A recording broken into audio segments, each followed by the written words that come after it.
사무엘하 11장 1절에서 5절까지입니다. 그 해가 돌아와 왕들이 출전할 때가 되매 다윗이 요압과 그에게 있는 그의 부하들과 온 이스라엘 군대를 보내니 그들이 암몬 자손을 멸하고 랍바를 에워쌌고 다윗은 예루살렘에 그대로 있더라. 저녁 때에 다윗이 그의 침상에서 일어나 왕궁 옥상에서 거닐다가 그곳에서 보니 한 여인이 목욕하고 있는데 심히 아름다워 보이는지라. 다윗이 사람을 보내 그 여인을 알아보게 하였더니 그가 아뢰되 그는 엘리암의 딸이요 햇사람 우리아의 아내 밧세바가 아니니이까 하니 다윗이 전령을 보내어 그 여자를 자기에게로 데려오게 하고 그 여자가 그 부정함을 깨끗하게 하였으므로 더불어 동침하매 그 여자가 자기 집으로 돌아가니라. 그 여인이 임신하매 사람을 보내 다윗에게 말하여 이르되 내가 임신하였나이다 하니라. 아멘.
샬롬, 주님의 은혜가 가득한 하루 되길 축복합니다.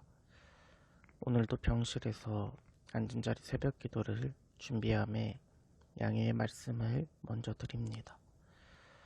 오늘 말씀은 우리가 잘 알고 있는 밧세바에 대한 이야기입니다.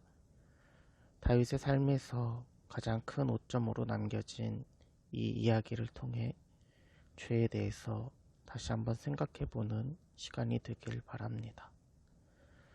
먼저 1절입니다.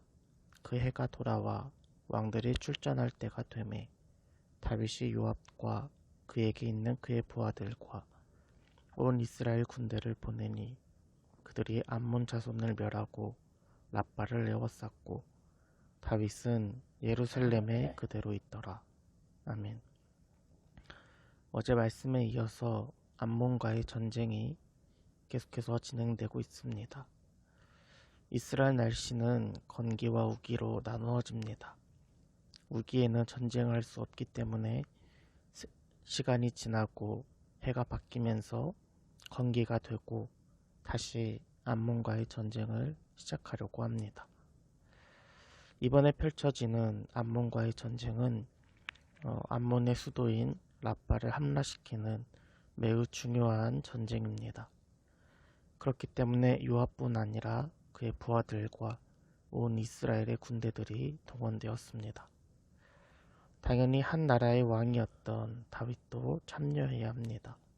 그런데 성경은 왕들이 출전할 때가 되었다, 다윗은 예루살렘에 그대로 있더라 라고 이야기하고 있습니다. 한 나라의 수도를 함락하는 중요한 시기에 다윗은 전쟁터가 아닌 예루살렘 궁전에 머물고 있습니다. 물론 왕의 역할은 전쟁터에서 군대를 지휘하는 것뿐만 아니라 행정 업무도 보고 전쟁을 위하여 보급을 준비하고 또 기도하면서 하나님의 뜻을 묻는 등 매우 많은 일들이 있습니다. 다윗이 예루살렘에 머물러 있는 그 자체가 죄로 보는 것은 조금 무리가 있습니다. 하지만 이어지는 2절에 보면 이렇게 기록되어 있습니다. 저녁 때에 다윗이 그의 침상에서 일어나 아멘. 중동에는 뜨거운 정오를 피하고 오후부터 일과를 시작하는 문화가 있습니다. 그러나 지금 이스라엘의 상황을 보면 암몬과의 매우 중요한 전쟁을 벌이고 있습니다.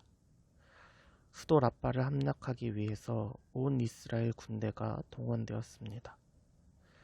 이전에 다윗의 모습을 보면 모든 일을 기도로 시작하고 기도로 마무리합니다. 사무엘상 30장에서 아말렉 사람들이 다윗이 잠시 자리를 비운 사이에 그들이 머물고 있는 곳을 습격하게 됩니다. 아말렉 사람들은 그곳에 머물고 있던 여인들을 사로잡아 끌고 갑니다. 다윗과 부하들이 자신들의 성읍에 들어와 보니 마을은 불타고 있고 자신들의 아내와 자녀들은 끌려가고 없는 것입니다. 이에 분노한 사람들이 다윗을 향해 돌을 던지려는 상황 속에서도 다윗은 하나님께 부르짖던 사람이었습니다. 말씀에 보면 하나님으로부터 먼저 힘을 얻고 쫓아가라 하실 때에 비로소 추격을 시작했습니다. 근데 오늘 본문에 등장하는 다윗의 모습을 보면 이러한 모습이 전혀 없습니다.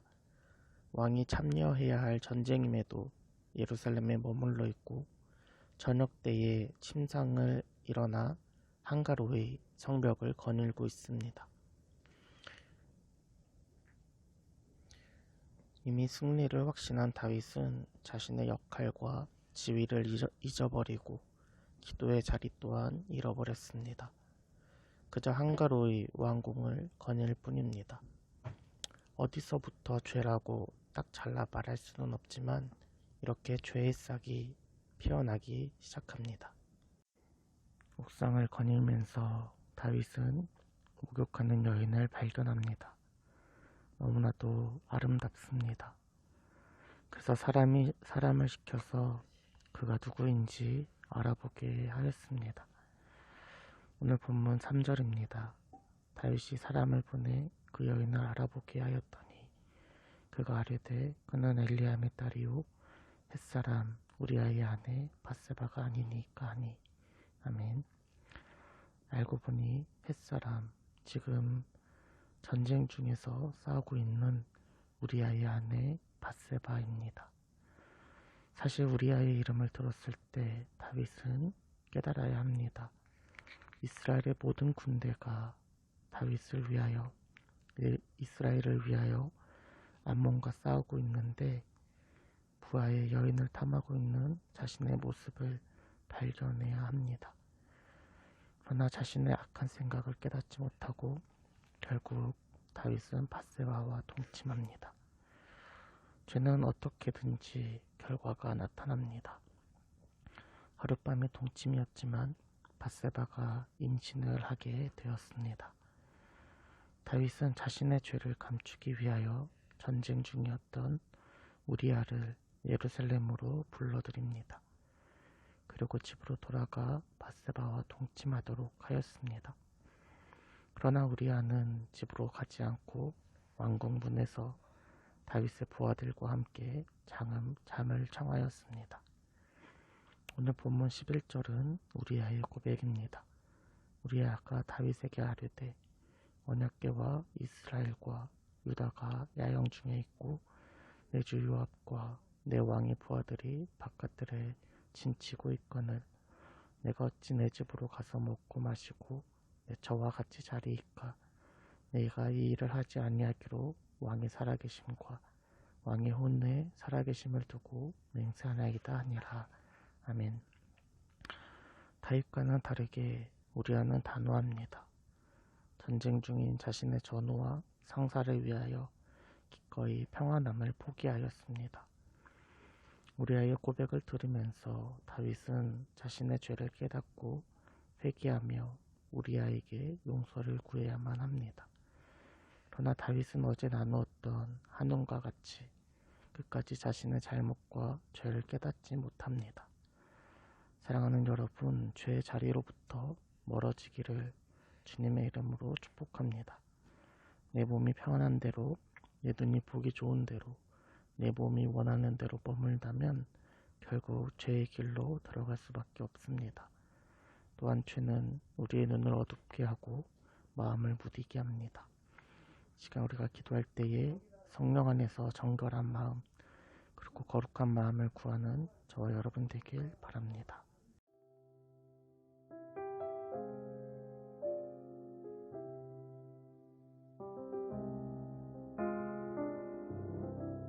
무한 시절 지날 때 깊은 한숨 내쉴 때 그런 풍경 보시며 단식하는 분 있네.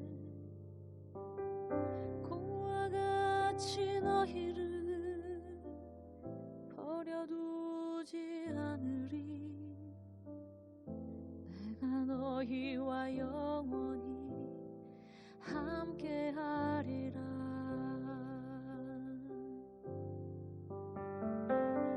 성령이 오셨네. 성령이 오셨네. 내 주에 보내신 성령이 오셨네. 우리 인생 가운데 친히 찾아오셔서 그 나라 꿈꾸게 하시네.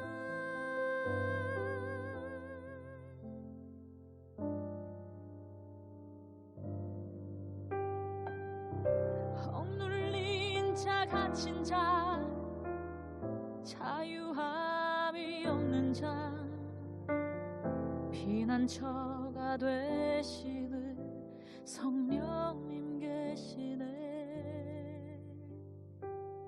주의 영이 계신 곳에 참 자유가 있다네.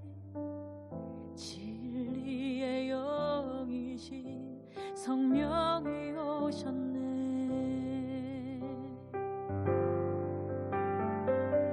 성령이 오셨네. 성령이 오셨네. 내 주에 보내신 성령이 오셨네. 우리 인생 가운데 친히 찾아오셔서 그 나라 꿈꾸게 하시네. 성령이 오셨네. 성령이 오셨네. 내 주에 보내신 성령이 오셨네. 우리 인생 가운데 친히 찾아오셔서 그 나라 꿈꾸게 하시네.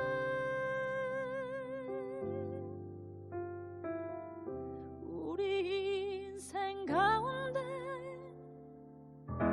친히